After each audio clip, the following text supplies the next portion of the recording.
ಎಲ್ಲರಿಗೂ ಸ್ವಾಗತ ನನ್ನ ಯೂಟ್ಯೂಬ್ ಚಾನಲ್ಗೆ. ಎಲ್ಲರೂ ಹೇಗಿದ್ದೀರಾ? ಆರಾಮಾಗಿದ್ದೀರಿ ಅಲ್ವಾ? ಇವತ್ತು ನಾನು ಸ್ವೀಟ್ ಪೊಟ್ಯಾಟೊ ಅಂದರೆ ಗೆಣಸು ಪಂಪ್ಕಿನ್ ಗೆಣಸು ಕುಂಬಳಕಾಯಿ ಯೂಸ್ ಮಾಡಿಕೊಂಡು ಒಂದು ಸ್ವೀಟ್ ಬಾಲ್ಸ್ನ ಮಾಡೋಣ ಅಂದ್ಕೊಂಡಿದ್ದೀನಿ. ಸೊ ಅದಕ್ಕೆ ಬೇಕಾಗಿರೋ ಇಂಗ್ರೀಡಿಯೆಂಟ್ಸು ನಾನು ಗೆಣಸನ್ನು ಕುಂಬಳಕಾಯಿ ಎರಡನ್ನೂ ಬೇಯಿಸಿಟ್ಕೊಂಡಿದ್ದೀನಿ.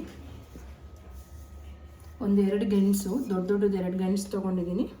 ಒಂದು ಅರ್ಧ ಅಂದರೆ ಒಂದು 5-6 ಪೀಸ್ ತೊಗೊಂಡಿದ್ದೀನಿ ಕುಂಬಳಕಾಯಿ. ಒಂದು ಮೀಡಿಯಮ್ ಸೈಜಷ್ಟು ಪೀಸಸ್ ತೊಗೊಂಡಿದ್ದೀನಿ ಕುಂಬಳಕಾಯಿನ. ಆಮೇಲೆ ಒಂದು ಬೌಲಷ್ಟು ಸಕ್ಕರೆ ತೊಗೊಂಡಿದ್ದೀನಿ, ಪುಡಿ ಮಾಡಿ ತೊಗೊಂಡಿದ್ದೀನಿ ಸಕ್ಕರೆನ. ಒಂದು 1/4 ಬೌಲಷ್ಟು ಮೈದಾ ತೊಗೊಂಡಿದ್ದೀನಿ, 1/4 ಬೌಲಷ್ಟು ಗೋಧಿ ಹಿಟ್ಟು ತೊಗೊಂಡಿದ್ದೀನಿ, ಒಂದು 1/4 ಬೌಲಷ್ಟು ರವೆ ತೊಗೊಂಡಿದ್ದೀನಿ, ಬಿಳಿ ಎಳ್ಳು ಆಮೇಲೆ ಎಣ್ಣೆ ಕರಿಯೋದಕ್ಕೆ ತೊಗೊಂಡಿದ್ದೀನಿ. ಬನ್ನಿ ಈಗ ಹೇಗೆ ಮಾಡೋದು ಅಂತ ಸ್ಟಾರ್ಟ್ ಮಾಡೋಣ. ನೋಡಿ, ಮೊದಲಿಗೆ ಇದನ್ನು ಚೆನ್ನಾಗಿ ಸ್ಮ್ಯಾಶ್ ಮಾಡ್ಕೊಬೇಕು. ಬೇಯಿಸಿಟ್ಕೊಂಡಿದ್ದೀರಲ್ವ ಕುಂಬಳಕಾಯಿನೂ ಗೆಣಸನ್ನ, ಇದನ್ನು ಚೆನ್ನಾಗಿ ಮಸ್ಕೋಬೇಕು. ಚೆನ್ನಾಗಿ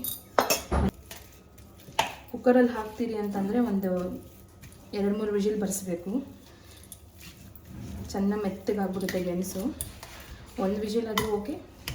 ಇನ್ನು ತುಂಬ ಮೆತ್ತಗೆ ಬೇಕು ಅಂತಂದರೆ 2 ವಿಜಿಲ್ ಹಾಕ್ಸ್ಕೊಳ್ಳಿ. ಕುಂಬಳಕಾಯಿ ಅಷ್ಟೇ, 1 ವಿಜಿಲ್ ಬಂದುಬಿಡುತ್ತೆ. ನಾನು ಗೆಣಸು ಜೊತೆನೇ ಬೇಯಿಸ್ಕೊಬಿಟ್ಟೆ ಕುಂಬಳಕಾಯಿನೂ. ಹೆಲ್ತ್ ಎರಡೂ ಒಳ್ಳೇದಲ್ವ, ಗೆಣಸು ಕುಂಬಳಕಾಯಿ ತುಂಬ ಒಳ್ಳೇದಲ್ವ. ಹಾಗೆ ಕೊಟ್ಟರೆ ಯಾರೂ ತಿನ್ನಲ್ಲ, ಹಾಗಾಗಿ ನಮ್ಮನೇಲಿ ಮಕ್ಕಳು ತಿನ್ನಲ್ಲ. ಸೊ ಈ ಥರ ರೆಸಿಪಿ ಒಂದು ಮಾಡ್ಕೊಡೋಣ ಅಂತ ಹೇಳ್ಬಿಟ್ಟು ಮಾಡ್ತಾಯಿದ್ದೀನಿ. ನೋಡಿ, ಈ ಥರ ಸ್ಮ್ಯಾಶ್ ಮಾಡ್ಕೊಬೇಕು. ಇದಕ್ಕೆ ನಾನೀಗ 1/4 ಬೌಲಷ್ಟು ರವೆ ಆ್ಯಡ್ ಮಾಡ್ತಾಯಿದ್ದೀನಿ, 1/4 ಬೌಲಷ್ಟು ಗೋಧಿ ಹಿಟ್ಟು, 1/4 ಬೌಲಷ್ಟು ಮೈದಾ, ಶುಗರ್ ಸಕ್ಕರೆ ನೋಡ್ಕೊಂಡು ಹಾಕ್ಕೊಳ್ಳಿ, ಟೇಸ್ಟ್ ವೈಸು ಸಕ್ಕರೆ ನೋಡ್ಕೊಂಡು ಹಾಕ್ಕೊಳ್ಳಿ. ಯಾಕಂತಂದರೆ ಕುಂಬಳಕಾಯಿನಲ್ಲೂ ಸ್ವೀಟ್ ಇರುತ್ತೆ, ಸ್ವಲ್ಪ ಗೆಣಸಲ್ಲೂ ಸ್ವೀಟ್ ಇರುತ್ತೆ, ಹಾಗಾಗಿ ನೋಡಿಕೊಂಡು ಹಾಕ್ಕೊಂಡು ಕಲಿಸ್ಕೊಡಿ. ನೋಡಿ, ಈಗ ಎಲ್ಲ ಹಾಕಿದಾದ್ಮೇಲೆ ಚೆನ್ನಾಗಿ ಕಲಿಸ್ಕೊಬೇಕು, ಚೆನ್ನಾಗಿ ನಾದ್ಕೋಬೇಕು. ನಾವು ಚಪಾತಿ ಹಿಟ್ಟು ಯಾವ ಥರ ಕಲಿಸ್ಕೊತೀರೋ ಅಷ್ಟು ತುಂಬ ಗಟ್ಟಿಯಾಗಿ ಕಲಿಸ್ಕೊಬೇಡಿ, ಸಾಫ್ಟಾಗಿ ಇರಬೇಕು ಡೋ. ಚೆನ್ನಾಗಿ ಪ್ರೆಸ್ ಮಾಡ್ಕೊಬೇಕು. ಈ ಥರ ಚೆನ್ನಾಗಿ ನಾದ್ಕೊಂಡು ಚೆನ್ನಾಗಿ ಬರುತ್ತೆ ಬಾಲ್ಸು. ಏಲಕ್ಕಿ ಪೌಡರು, ಶುಂಠಿ ಪೌಡರ್ ಬೇಕಾದ್ರೆ ಹಾಕ್ಕೋಬೋದು. ನೋಡಿ, ಈ ಥರ ನಾದ್ಕೋಬೇಕು. ನೋಡಿ, ಚೆನ್ನಾಗಿ ಮಿಕ್ಸ್ ಮಾಡೋವಾಗ ಸ್ವಲ್ಪ ಟೇಸ್ಟ್ ನೋಡ್ಕೊಳ್ಳಿ. ಸಕ್ಕರೆ ಏನಾದರೂ ಕಡಿಮೆ ಬಂತಂದರೆ ಇನ್ನೊಂದು ಸ್ವಲ್ಪ ಹಾಕ್ಕೊಳ್ಳಿ. ಪೌಡ್ರ್ ಮಾಡಿಟ್ಕೊಂಡಿರ್ತೀರಲ್ಲ ಸಕ್ಕರೆನ, ಅದನ್ನೇ ಹಾಕ್ಕೊಳ್ಳಿ. ಸೊ ಇವಾಗ ಬನ್ನಿ ಚಿಕ್ಕದಾಗಿ ಒಂದು ಬಾಲ್ಸ್ ಮಾಡ್ಕೊಳ್ಳೋಣ. ಎಣ್ಣೆ ಇಟ್ಟಿದ್ನೆಲ್ಲ ಕಾದಿದೆ ಎಣ್ಣೆ. ಈ ಥರ ಸಣ್ಣದಾಗಿ ಬೌಲ್ಸ್ ಮಾಡ್ಕೊಬೇಕು. ಗ್ಯಾಸ್ ಫ್ಲೇಮ್ನ ಮೀಡಿಯಮಾಗಿ ಇಟ್ಟಿರಿ. ಎಳ್ಳು ಮೆತ್ತಬೇಕು, ಉಂಡೆಗೆ ಎಳ್ಳು ಮೆತ್ಬಿಟ್ಟು ಎಣ್ಣೆ ಒಳಗಡೆ ಬಿಡಬೇಕು.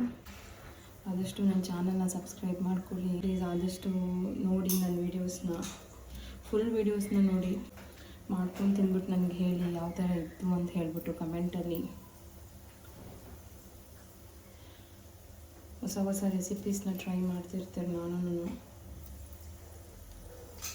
ನೋಡಿ, ಈ ಥರ ಬಾಲ್ಸ್ ಚಿಕ್ಕದಾಗಿ ಜಾಮೂನ್ ಥರ ಬಾಲ್ಸ್ ಮಾಡ್ಕೊಳ್ಳಿ. ಚಿಕ್ಕದಾಗಿ ಒಳಗಡೆ ಬೇಯಬೇಕಲ್ವಾ, ಚಿಕ್ಕದಾಗಿ ಉಂಡೆ ಮಾಡಿಕೊಂಡು ಜಸ್ಟ್ ಸುಮ್ಮನೆ ಲೈಟಾಗಿ ಎಳ್ಳನ್ನು ಅದ್ದಿ ಎಣ್ಣೆನಲ್ಲಿ ಬಿಟ್ಬಿಡಿ ಅಷ್ಟೇ. ಒಳಗಡೆ ಫುಲ್ಲು ಬೇಯಬೇಕಲ್ವ, ಅದಕ್ಕೆ ಮೀಡಿಯಮ್ ಫ್ಲೇಮಲ್ಲೇ ಬೇಯಿಸಬೇಕು. ಬನ್ನಿ, ಇದನ್ನೊಂದು 3-4 ನಿಮಿಷವರೆಗೂ ಎಣ್ಣೆಯಲ್ಲಿ ಫ್ರೈ ಆಗೋದು ಬಿಡಬೇಕು. ಬನ್ನಿ, ಬಾಲ್ಸ್ ಚೆನ್ನಾಗಿ ಫ್ರೈ ಆಗಿದೆ, ತೊಗೊಬಿಡೋಣ. ಒಂದು ಸರ್ವಿಂಗ್ ಪ್ಲೇಟಿಗೆ ಹಾಕ್ಕೊಳ್ಳೋಣ. ಬಂದಿದೆ ಬಾಲ್ಸು, ಜಾಮೂನ್ ಥರ ಇದ್ದಾವೆ. ತುಂಬ ಬೇಗ ಆಗುವಂಥ ರೆಸಿಪಿ ಇದು. ಎಳ್ಳು ಬೇಕಾದರೆ ಸ್ಕಿಪ್ ಮಾಡ್ಕೊಳ್ಳಿ, ನೀವು ಸ್ಕಿಪ್ ಮಾಡ್ಕೋಬೋದು. ಯಾಕಂತಂದರೆ ಸ್ವಲ್ಪ ಹಾಕ್ಕೊಳ್ಳಿ ಎಳ್ಳು. ನೋಡಿ, ಎಲ್ಲ ಎಣ್ಣೆನೆಲ್ಲ ಬಿಟ್ಕೊಂಡ್ಬಿಡುತ್ತೆ ಎಳ್ಳೆಲ್ಲ. ಸ್ವಲ್ಪ ಒಂದು ಅಲ್ಲಲ್ಲಿ ಒಂದಿಷ್ಟಿಷ್ಟೇ ಹಾಕ್ಕೊಳ್ಳಿ ಎಳ್ಳು. ಮೇಲೆ ಬೇಡ ಅಂದರೆ ಬೇಕಾದ್ರೆ ಸ್ಕಿಪ್ ಮಾಡ್ಕೋಬೋದು. ಬಟ್ ರೆಸಿಪಿ ಮಾತ್ರ ತುಂಬ ಚೆನ್ನಾಗಿ ಬಂದಿದೆ. ಕೊಡಿ ನನಗೆ ಯಾವ ಥರ ರೆಸಿಪಿ ಇತ್ತು ಅಂತ ಹೇಳ್ಬಿಟ್ಟು ನನಗೆ ಕಮೆಂಟ್ ಮೂಲಕ ತಿಳಿಸಿ. ಆದಷ್ಟು ನನ್ನ ಚಾನಲ್ನ ಸಬ್ಸ್ಕ್ರೈಬ್ ಮಾಡಿ, ಲೈಕ್ ಮಾಡಿ, ಶೇರ್ ಮಾಡಿ, ಕಮೆಂಟ್ ಮಾಡಿ. ನಿಮ್ಮ ಫ್ಯಾಮಿಲಿ ಆ್ಯಂಡ್ ಫ್ರೆಂಡ್ಸ್ ಜೊತೆ ಶೇರ್ ಮಾಡಿಕೊಡಿ. ನನ್ನ ವೀಡಿಯೋಸ್ನ ಕಮೆಂಟ್ ಮಾಡಿ, ನನ್ನ ವೀಡಿಯೋಸ್ಗೆ ಯಾವ ಥರ ಇತ್ತು ಅಂತ ಹೇಳ್ಬಿಟ್ಟು. ಆದಷ್ಟು ನನ್ನ ವೀಡಿಯೋನ ಫುಲ್ ನೋಡಿದ್ರೆ ನಿಮಗೆ ಗೊತ್ತಾಗುತ್ತೆ ರೆಸಿಪಿ ಸ್ಟೆಪ್ ಬೈ ಸ್ಟೆಪ್ ಯಾವ ಥರ ಮಾಡ್ತೀನಿ ನಾನು ಅಂತ ಹೇಳ್ಬಿಟ್ಟು. ಪ್ಲೀಸ್ ಇದೊಂದು ನನ್ನ ರಿಕ್ವೆಸ್ಟ್ ನಿಮಗೆ.